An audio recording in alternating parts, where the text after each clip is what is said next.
অনেকেই কয় যে ভাই পরীক্ষার হলে মাথা কাজ করে না, হঠাৎ করে একটা জিনিস বলবো এই সময় মাথা ঠিকভাবে হচ্ছে যে দেখা যাচ্ছে যে হিসাব কিতাব করতে পারছে না, মাথার মধ্যে ব্যথা লাগতেছে, তারপরে কেন জানি একটা মনের মধ্যে একটা অশান্তি আছে না।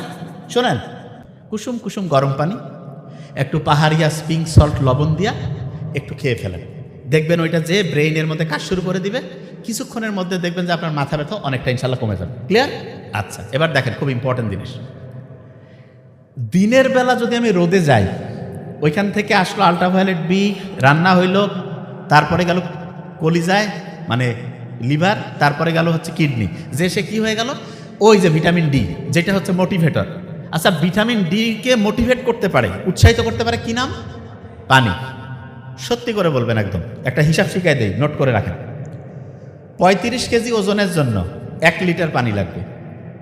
মানেটা কি? একজনের ওজন যদি 35 কেজি হয় তাহলে তার সারাদিনে পানি খাওয়া লাগবে কতটুকু? 1 লিটার। 70 কেজি হলে কত? 105 কেজি হলে 3 লিটার।